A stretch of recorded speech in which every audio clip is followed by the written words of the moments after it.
friend Leah and I promised that we would take each other to our senior prom. We'd even sworn it in blood. So this was a legit pact that we wouldn't let either of us break. At the time of our story, it was January, the beginning of the new year and the new semester at school. Leah and I were headed to the lunchroom when she felt horrible pain in her knee. This pain was so bad that she lost her balance and fell to the ground. I grabbed her by her arm and pulled her up. She was shaking and her face was white. "Leah, are you okay?" I asked. I wanted to try to get her to the lunchroom quickly, thinking that maybe she was just hungry and needed to sit down. She sat with her hands on her knees for a few minutes before finally answering me. "Simon, I think something's really wrong with me. My knee has been hurting ever since I got kicked 2 weeks ago at the soccer game." She started to limp to the office, which was opposite of the lunchroom. I tried to stop her. "Let's just get some food." "No, I need the nurse," she said as she hobbled to the office. I helped her along the way, but as soon as she got there, she told me to go to lunch. Leah didn't make it to lunch that day. In fact, her mom picked her up early to take her to the hospital. I kept texting her all day long, hoping she would answer me and let me know that she was okay. It wasn't until around 8:30 that night that she finally texted back. She sent me a picture of an MRI, which is an X-ray of your body, and hers was of her knee, her lungs, and her neck. All of them were covered in spots. I didn't know what that meant, so I sent her a question mark. Almost instantly, my phone lit up. Leah was FaceTiming me. I pushed accept and saw her face for the first time since lunch. It wasn't as pale, but she looked tired. "Hey, what's going on? Did you go to the doctor? Are you sick?" I asked. Her eyes looked red and her hair was a mess. Leah could barely get the words out as she stared off the screen. I could see tears running down her cheeks. "I have cancer," she stated, before bursting into tears. "All of those pictures were of my body. I have tumors in several spots. They told me I may not make it to graduation." She set the phone down and all I could hear were her high-pitched wails and her mom in the background trying to calm her. Instead of listening to my best friend sob, I decided to drive over to her house even though it was late and I was going to miss curfew. I had to see her, to hug her, in case I didn't get the chance again. When I got to her front door, I didn't even knock. I just barged right in and ran to her room. Her mom was there hugging her, and I scooped in next to them. We all cried for a bit, and then when things calmed down, Leah turned to me. "I have to start chemo next week." I nodded. I didn't know what to say. I grabbed her hand so she would know I'll always be there for her. A couple months passed, and although Leah was doing good, she wasn't out of the woods. The tumors were shrinking. Some of the chemo was working, but she was still struggling to live her day-to-day life. There were only a couple more days left until prom, and I was excited to finally pick out a corsage to put around her wrist. She was doing so good that the doctor told her she could go to the dance, but she had to sit down for most of it. She was allowed to slow dance, but no crazy dancing. She was okay with that. And so was I. My other best friend Malik and I were out tux shopping. Leah's dress was going to be maroon and she wanted me to match. So I was going to every tux rental store I could find to try and match the perfect shade of her dress. It was harder than you might think. While we were at the 57th shop, my phone started to ring. It was Leah's mom. I answered, my voice already shaking. "Hi, Simon. Leah's back in the hospital. She wants you to come up here when you can." I didn't even hesitate. I said goodbye and started to walk out of the store. Malik stopped me and told me to at least rent my tux. I told him Leah was in the hospital and probably wasn't going to make it to prom. That's when he got a big grin on his face and grabbed the first tux he saw. "We're getting this," he said, pulling me over to the register. "It's not even the right color," I said. "It doesn't matter. If Leah can't come to prom, we'll take prom to her." That sounded like a genius idea. Malik and I visited Leah in the hospital that night. She wasn't doing well. Her eyes were sunken with dark black circles around them, and her thinning hair was messy and damp. I asked her mom to please make sure Leah feels beautiful tomorrow when we come back, and she asked why. That's when I pulled her into the hallway and told her we were going to plan the biggest prom party for Leah we could imagine. Her mother grinned. I hadn't seen her smile like that in months. She gave me the biggest hug and kissed me on my cheek. You are a beautiful person, Simon. We love you. I love you too, I said as I walked away. Now, it was time to plan the prom that would hopefully bring Leah the dream she deserved. That night, I went on Facebook and invited all of Leah's best friends to come to the dance we were having. I went to Target and got some fairy lights, a bunch of streamers, and finally to the florist to purchase a beautiful corsage for the most beautiful girl in the world. We advised everyone to get dressed up in their prom attire for the next evening, as we were going to have a shindig whether Leah could go to prom or not.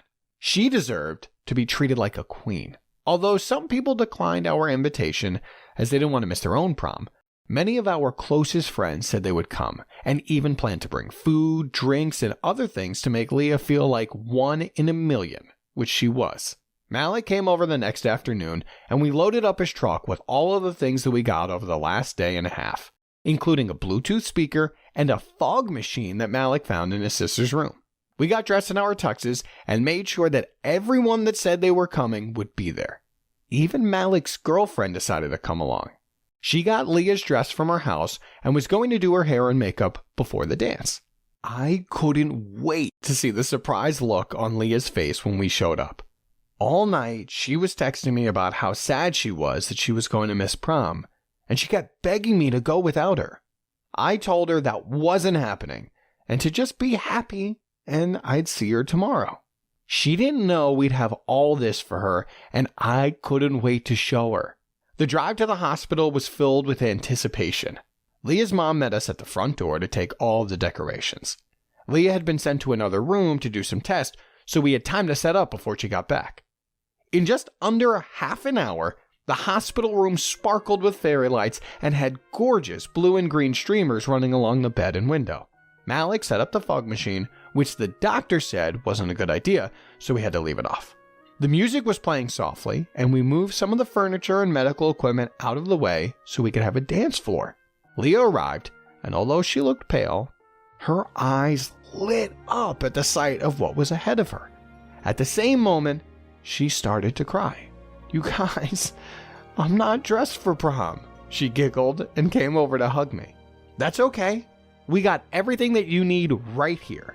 Take your time. Ashley is going to help you with your makeup and your dress. We'll be waiting out here as long as you need." It seemed like forever, but it was probably only 20 minutes later. Leah emerged from the hospital bathroom with her hair in a braid that wrapped around the top of her head, and her beautiful maroon dress that clung to her in all the right places. It was sparkly and made her eyes glow. This was the exact moment I realized that I was in love with Leah. It seemed like everything had stopped when she walked out of the bathroom.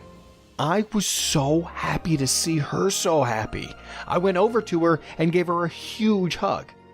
I pulled her hand up to mine and said, "I'm the luckiest guy in the world to have you as my prom date." Then I slid the corsage on her wrist. Malik got the party started, and we all began to dance, have snacks, and crack jokes about how lame the other prom probably was.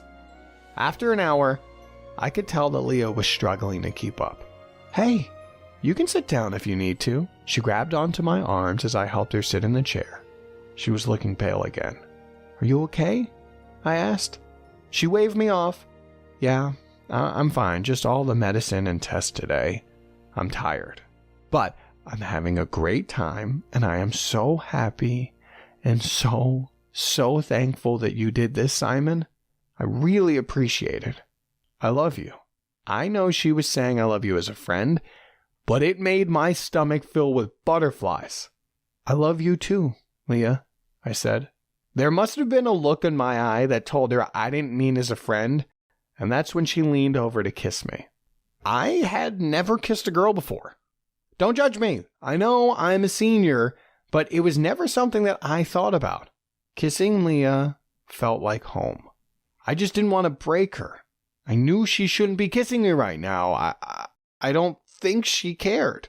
We pulled back, and I smiled at her. She rested her head on my chest, and we watched as the other couples danced and threw popcorn at each other from across the room. Thinking back on that night, I am so happy that I was able to give Leah her wish of being my prom date. After everyone left, her and I cuddled on her bed some more. We kissed, and I told her that I loved her again. She pulled me close and set it back, staring into my eyes. Then we both laid down. Leah was getting ready to go to bed, and I was getting ready to head home. Her mom walked in and told me to get out before I got yelled at by the night nurses. We hugged, and I left feeling triumphant, ready to take on the world. At 7 the next morning, I received a phone call from Leah's mom. She had passed away in the night, sometime soon after I left the hospital. When she told me, I was speechless. I had plans to go to the hospital today and bring Leah some books she'd wanted to read. There was a big stack of new bestsellers sitting on my desk. I wasn't much of a reader, so the books broke my heart. I started to weep. I haven't cried that hard since I was a little boy, but it felt good to let my emotions out. I was practically wailing when my own mother barged in my room to see me laying in the fetal position on the floor. "What's going on, Simon?" she said, terrified. I could barely say the words. Leah died. My mom knelt beside me and hugged me for what seemed like hours as I cried. Leah was my best friend, my second half, my one true love. I know it sounds corny, but she was. I just realized over the weekend that I loved this girl more than anything in the entire world. She was always there for me, she never gave up on me, and she was always passionate about what I wanted in life as much as she was about her own desires. I will forever be thankful that I was able to spend Leah's last night with her and with our friends having a blast. I'll never forget the smile on her face and the love in her eyes that night. Although I have to go through the rest of my life without my other half, I'll be okay. Leah's family will always be a part of my life, and I'm hoping they'll continue to want me in theirs. I do make some pretty incredible hamburgers after all. Leah was caring, gentle, and willing to try anything. So, today, I'd like you to try and be a little more like Leah. Thank you all for coming. The entire time I was speaking at Leah's funeral, I couldn't stop staring at the photo they used for her memorial. Her senior picture. She had all of her beautiful blonde hair cascading down her back, her huge blue eyes shining in the autumn sun. This was one of her favorite pictures, so I was thankful they shared that with everyone. After I finished my piece, her parents came to hug me. We all cried together, and they thanked me for loving their daughter.